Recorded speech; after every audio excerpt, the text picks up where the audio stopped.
thanks for joining us today. My name is Steve, and I'm with Domonique, who is going to be here talking about her business, her creative journey, and just, I guess, life in general. Thank you so much for having me. I'm excited. Thank you for being here. Thank you. So, I mean, there's so much to talk about. We've already covered just setting all this stuff up. We've talked about like where you've lived, where you're going, a lot of the endeavors you've already kind of dived into in your life. I guess we can start at where are you today? Who is Domonique? Where is Domonique? Where's Domonique headed? Domonique Samone. Some people know me as the model Domonique Samone. Some people know me as the TV host Domo in the City. It's like my little spinoff of Sex in the City without all the sex, just mostly me and like my little like career pursuits that I enjoyed doing in my 20s mostly. And what I'm doing now, so now I have my own business. Excellent. I've always kind of had my own business. There's been different business ventures, but now I've been a private chef for the last 2-3 years and had an opportunity to kind of include that into the fitness and wellness industries here in Austin and kind of introduce everybody into a healthier way of how to eat soul food using like gut health alternatives for my recipes. And so it's just been so cool to educate everybody and nourish them and see the reactions and really just spread that love around to everybody here in Austin. That's amazing. So what exactly was the trigger that inspired you to start? And were there any challenges that kind of made you second guess yourself along the way? Definitely, I feel like resilience is key. This is a business that I started literally in my backyard when I was in Los Angeles. And my modeling contract with Playboy came to an end. I was also a model for Hennessy. That contract came to an end. Oh, wow. And I was bartending in Beverly Hills. That opportunity also came to an end. And I was living in a really cool area called El Sereno, where everybody loves to cook. It's a lot of Latinas and lots of good flavor. You smell everything that you could ever think of on every block. And I was like, all right, it's my turn. So I literally, I think it's because I enjoy watching a lot of cooking shows. Mm-hmm. And I was watching it was like a street food edition of all these at-home cooks who really they didn't go to culinary school or anything like that, but they just enjoyed cooking. And they decided to start sharing those recipes with the world, and it worked out. And I was like, okay, let me give it a shot. And it ended up really taking off from there because I was already in the cannabis industry at the time. Okay.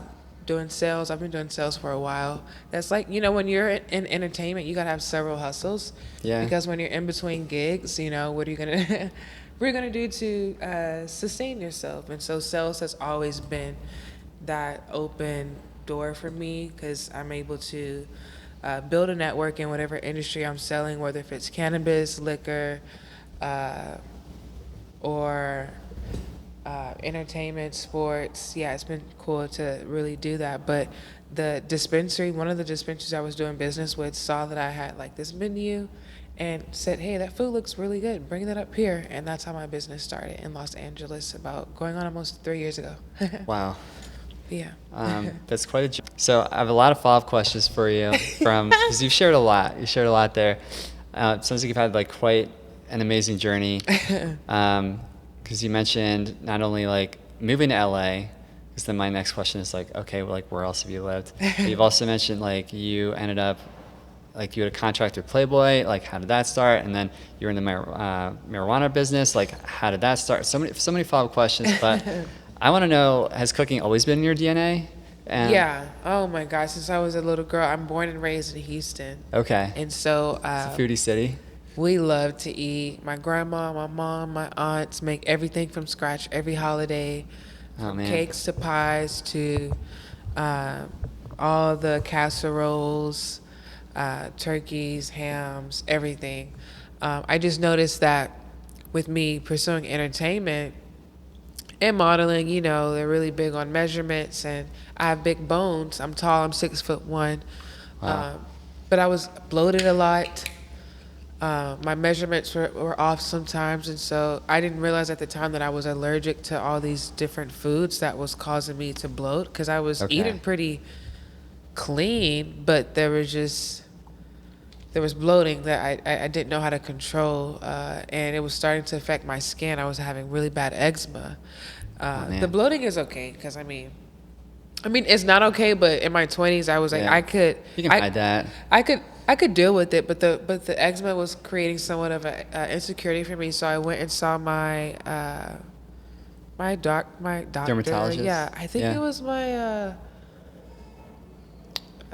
just like my everyday doctor, and they did like a blood test, and they were able to see by the percentage just all the foods that I was allergic to, and it blew my mind. I was allergic to peanut butter, red meat, dairy, soy, corn.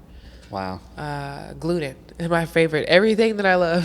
So, the things that are in everything. Yeah, and so I wanted to not only cook in between, like cooking has always been a passion of mine. When I moved anywhere, I've had my own place since I was 18. And so in all of my own places, between Austin here in college and then Los Angeles as a young adult, I've always cooked for myself, always enjoyed cooking. It's a passion. But once I found out I had all those allergies, I had no choice but to cook for myself, because who's going to have that in a drive-thru or at a restaurant? Who's going to have all these allergies set aside for me? Nobody. So once we started doing something called like Friendsgiving, which is like all of us coming together for Thanksgiving.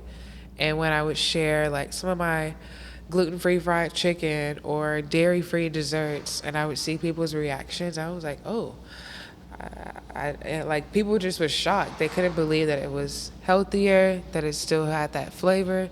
Yeah, can't believe it's not gluten. Right, and I was like, okay, well maybe I have something here. And it wasn't until like my back was kind of up against the wall, because I had been in LA for so long. It was going on 7 years. I wasn't ready to leave, even though all my contracts had came to an end. And I was like, all right, I've evolved. Like I've done everything, from modeling, acting, to TV hosting, to selling cannabis, to alcohol. And my contract with Playboy was really an opportunity to help rebrand them. Okay. They had this really cool storefront in the Beverly Hills Mall, where they wanted to establish themselves as more than just what everybody has, more than just a centerfold, and as like a household brand, I guess you could say. So they offered home decor, clothes, lingerie, just everything you could think of. And it became like this big trend on TikTok for people to come into the Playboy store, and they hired like a fleet of models. I ended up being like one of the models in the store, a stylist, and I was about to have an opportunity to shoot for them. Yeah. But it didn't end up working out that way. And I mean, hey, everything happens for a reason. That's true. Wow. Yeah. That's really cool. And you've done so much. How would you say creativity has played a part in all those things? Like, do you feel like you've been creative in each of those endeavors? 'Cause I imagine sorry. I guess that's just the question. Do you feel like creativity has kind of been at the forefront in everything, or do you feel like that's something that might have been lacking in some of those spaces? Yeah, when it comes to, I'm realizing that I couldn't just categorize myself as a TV host or an actress or a private chef.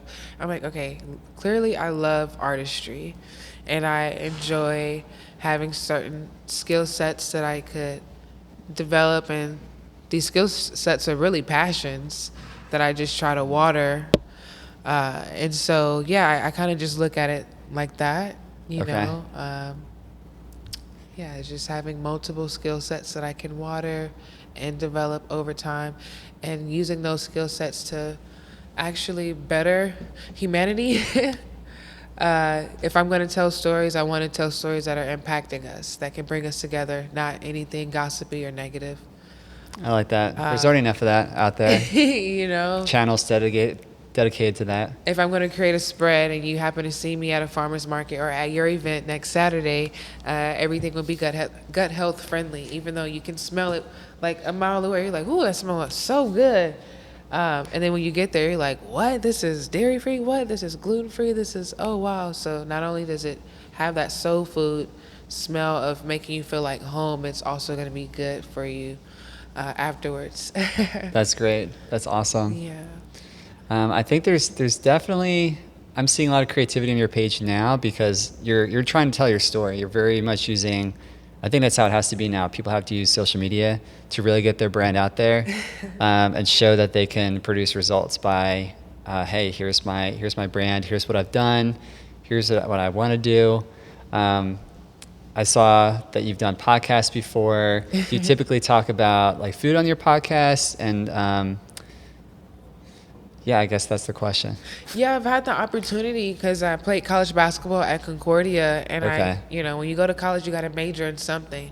I always knew I wanted to model, and modeling is usually in front of the camera. So I was like, okay, what degree is in front of the camera? Realized that was communications, radio, TV, and film. And I was like, oh, wow, I can also tell stories. It's more than just about posing. I could, create a piece or a film or a documentary. Got a chance to do all those. And so I really created a passion for journalism. And we live in such a time right now where the journalism is coming. People want to know straight from people are going to, I feel like, individual sources rather than the big corporations, because a lot of those are biased. They can kind of filter. Yeah, they can filter out what is, or they can be afraid to report on things. Yeah. Because you can get blacklisted or fired.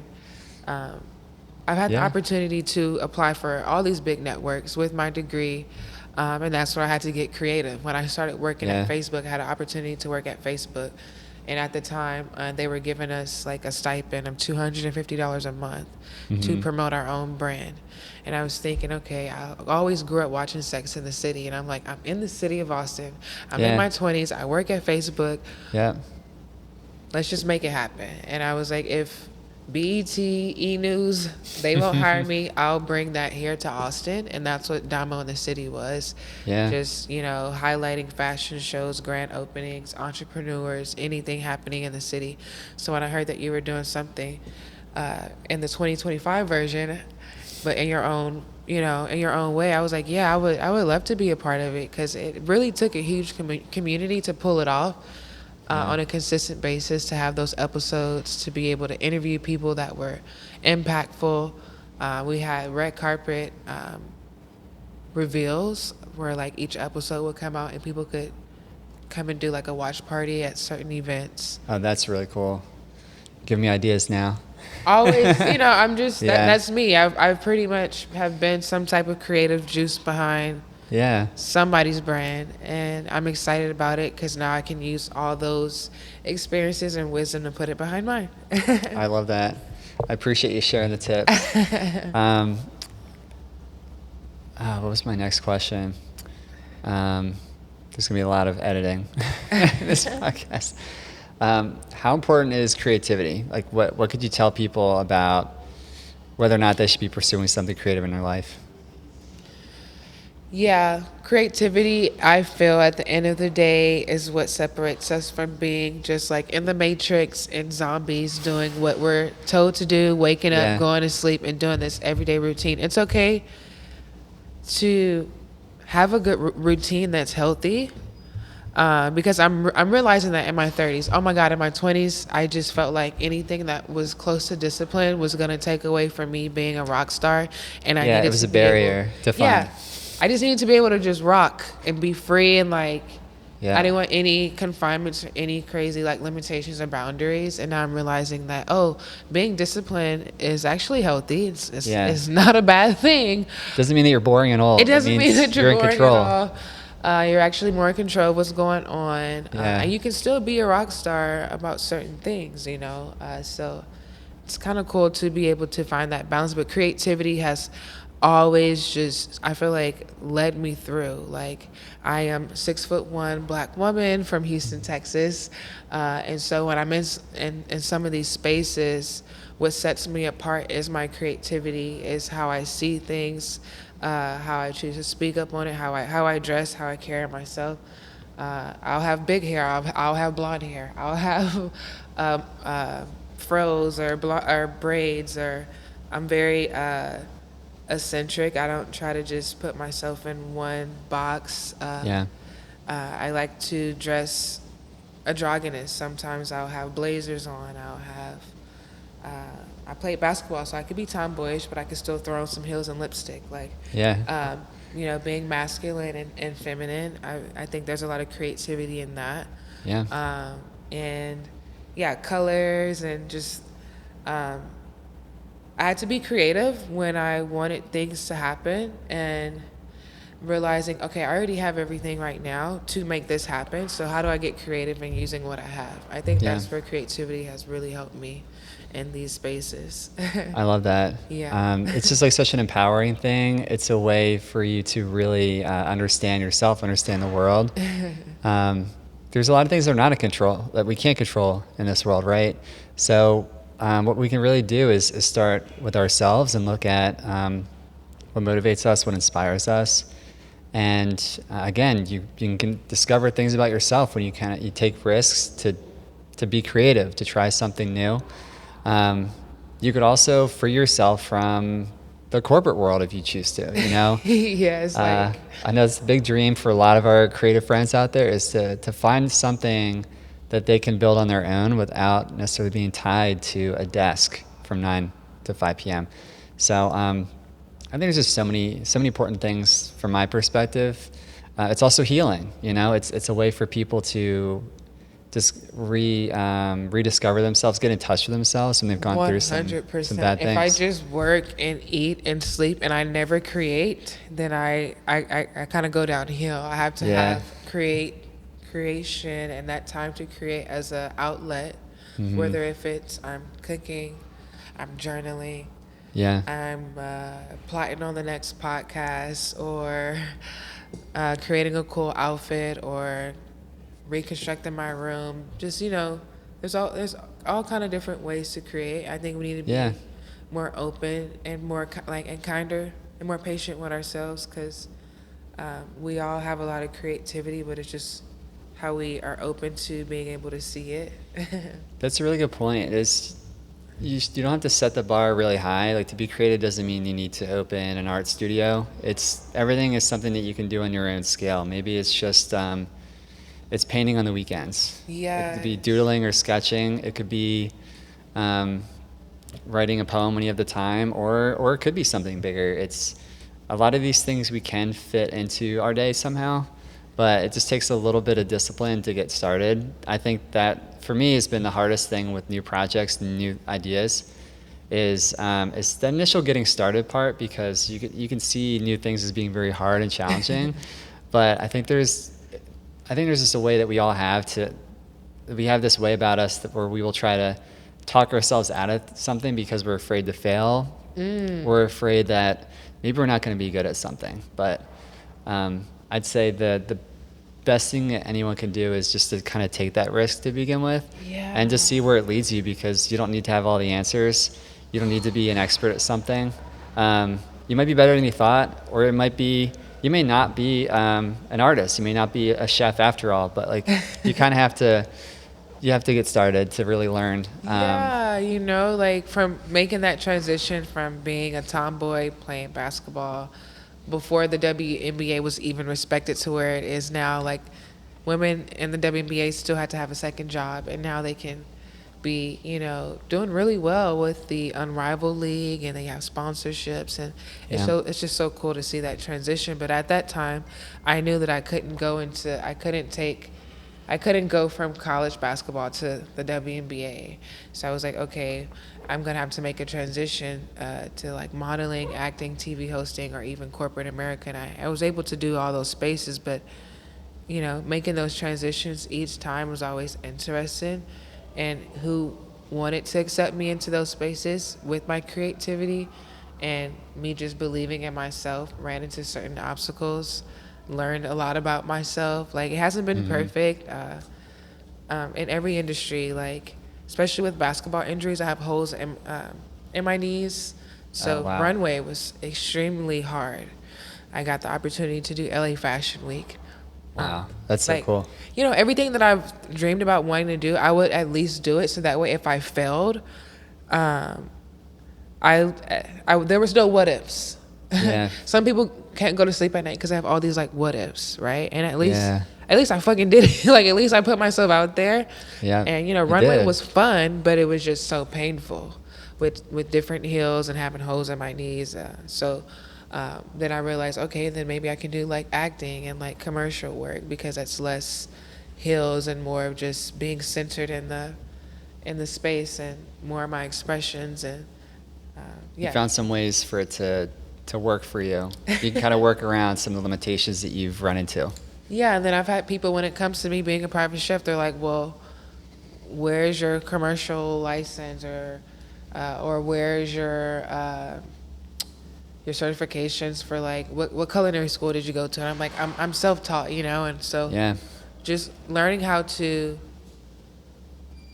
believe in myself in all these spaces, and even if it's just my creativity, whether if it's self-taught or in institutions. The only college I've gone to, which I'm so proud of, is Concordia, where I've got my degree, but I'm still confident in going out and serving a lovely spread without any culinary professional background outside of what I've been teaching myself and my family, and that's all creativity. Awesome. That's all love. Yeah. Some things you can't learn in school. I feel like there's more than one way to do almost anything, right? So there's more than one way to learn something too. Yeah. That's what apprenticeships are for. It's what trade schools are for too. You learn from experts. You learn from experts or Yeah. real life application by putting yourself out there and maybe like, for example, booked a gig, and this is when I was still trying to figure out how do I get desserts to solidify and rise without the number one ingredient, Yeah. egg. Oh yeah. It's real chemistry. So it took me a while to perfect that recipe. Mm-hmm. Now I'm confident, and anytime I get booked.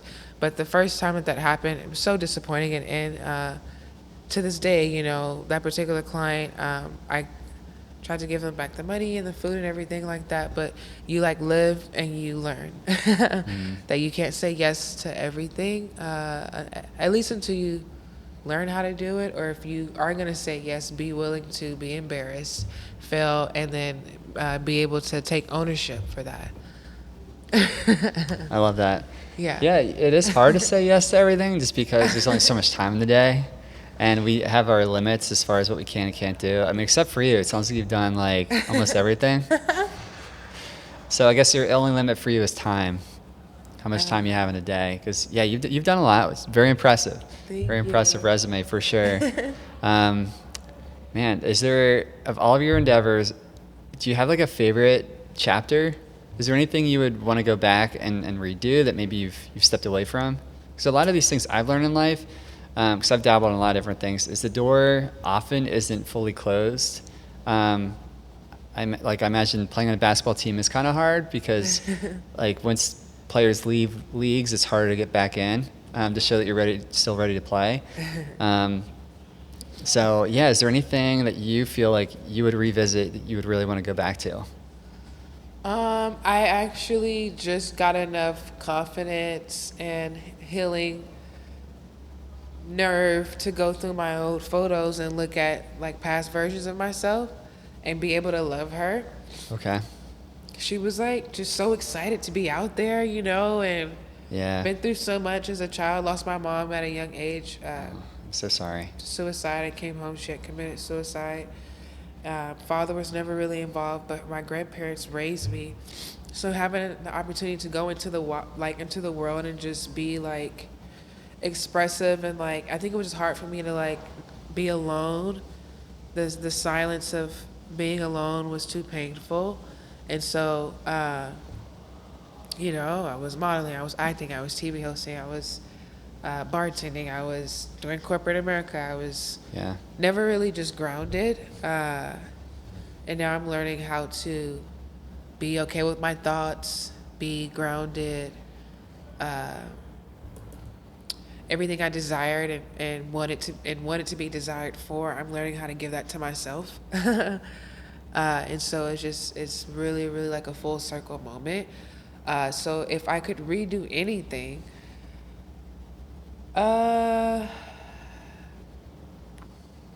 Even because I'm a 2-time domestic abuse survivor, I really had the desire for love in my 20s, and I feel like sometimes I kind of got in the way of my career. Maybe I wouldn't have gone as hard for love, and would have put that I love mean, into everyone wants myself. love. It's Yeah. hard to not.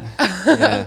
Yeah, maybe I would have put that love into myself, because who knows? Like, there might be still an opportunity, because I don't have any kids and I'm taking really good care of my frame, and I work out so much that, Yeah. entertainment is still an opportunity.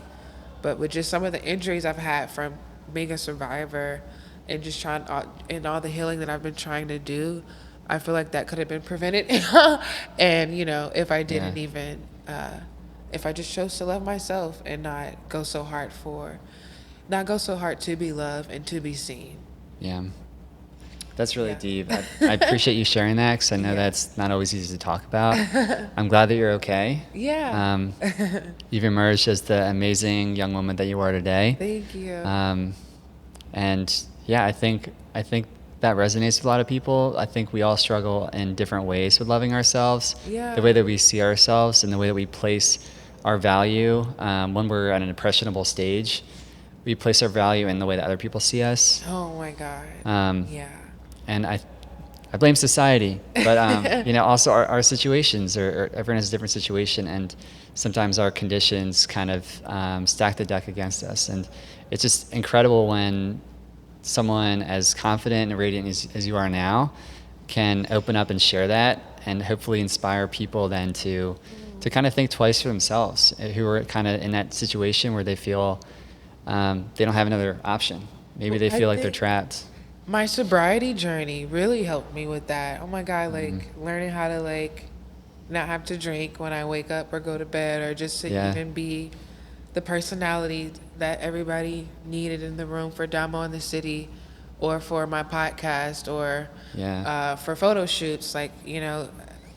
There was this time where I finally learned how to do shoots sober and without drinking, and I just needed that extra, I guess, oomph to step out of my own whatever it is that I was dealing with. And so, getting sober, I did the 75 hard challenge, which was working out twice a day, no drinking, Wow. eating clean, reading, journaling.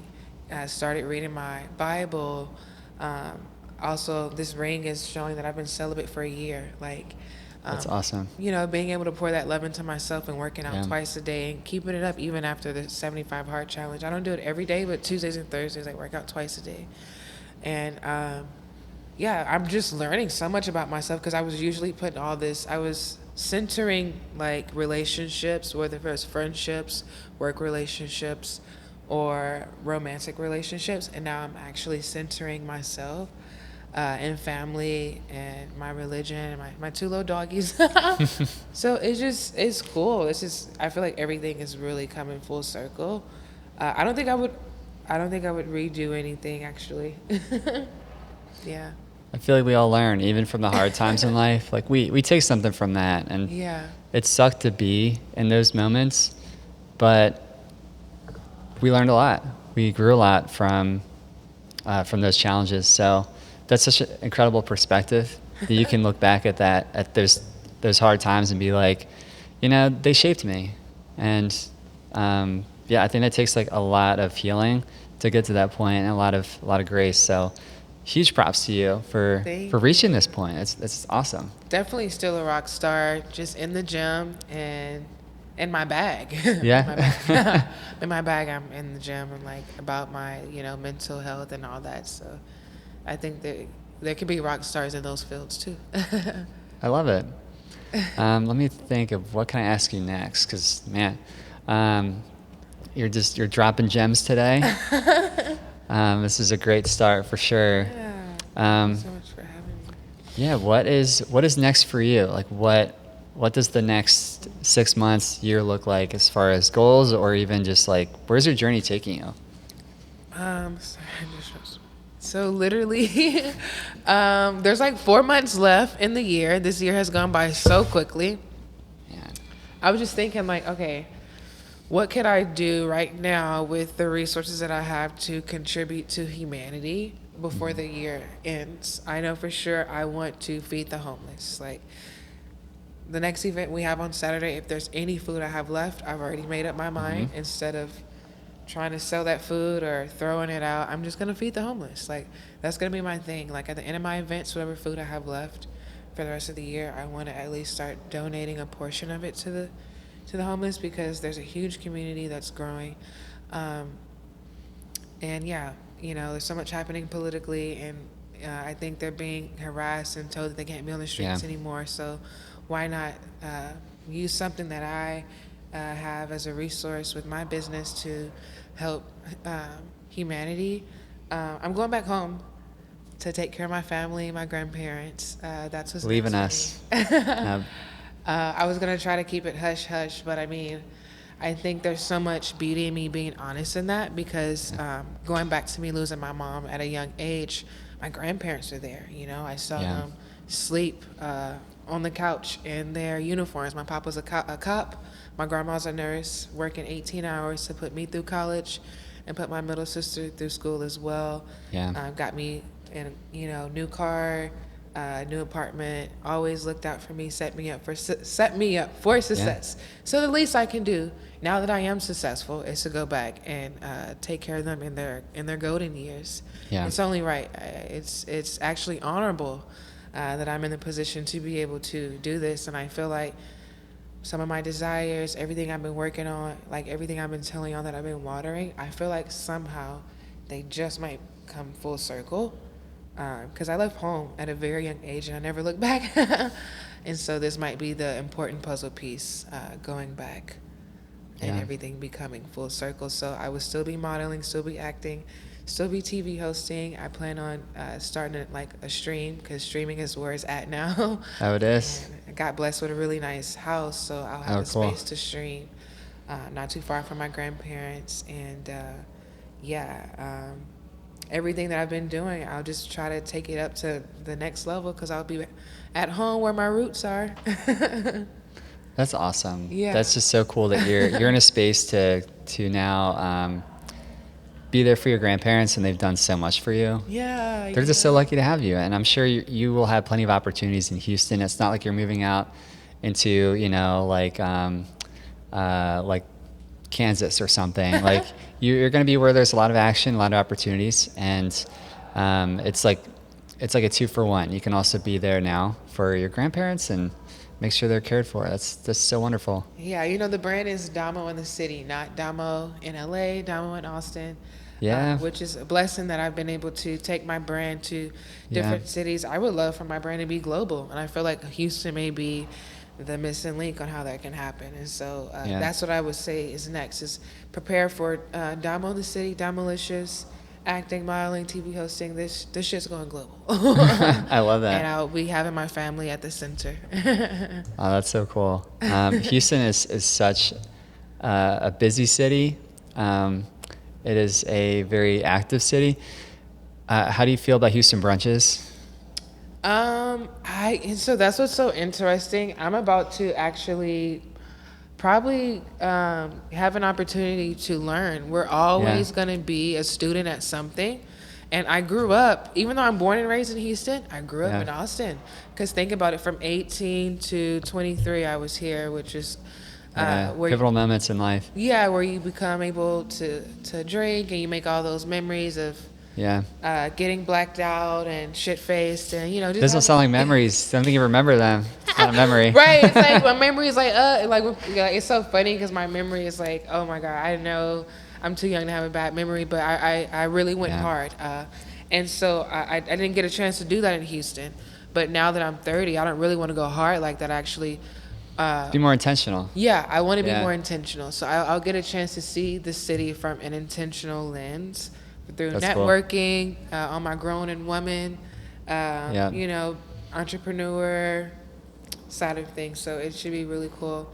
Really want to host like Bible study, dinner parties at my house, because I'm going to have the space for. I'm just so blessed to be able to level up.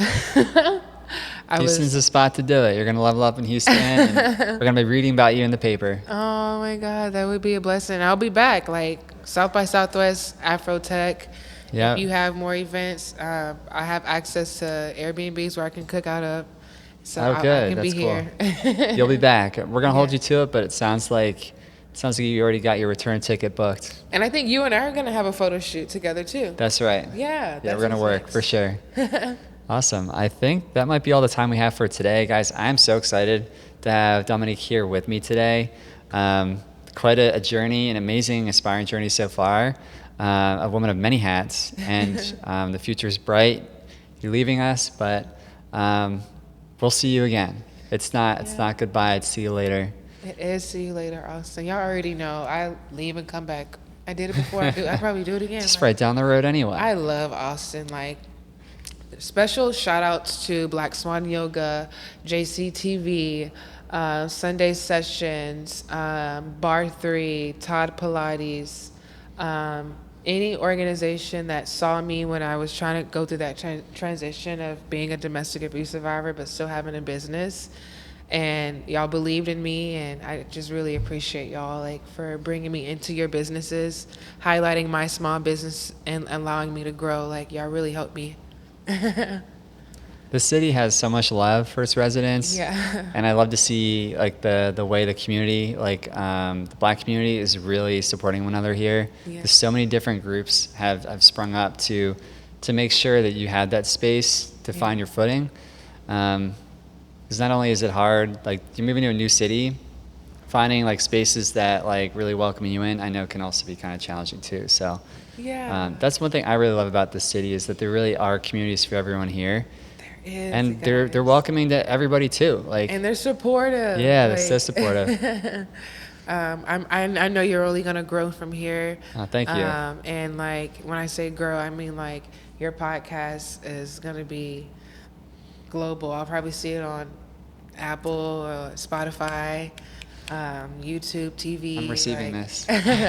Just excited. Thank you. Because I can see that where your heart is at the center of bringing thank these you. stories to life and giving people the exposure. Thank you so much for sharing your platform with me. That means so much. I'm blushing, speechless even. But yeah, thank you, Domonique. The quick plug: tell everyone where to find you. All your platforms. It sounds like you have quite a few. And then also where can they find you stream, or is that TBD? TBD for streaming. I gotta set up the room. But I know for a fact, like right now, mostly I'm operating on Instagram and Facebook. If you're hungry, if you want to see like where I'm going to be at in the city, where my pop-ups are, that's Domolicious Soul Food Views. Hopefully I can get my cooking podcast back going as well and integrating that with the stream.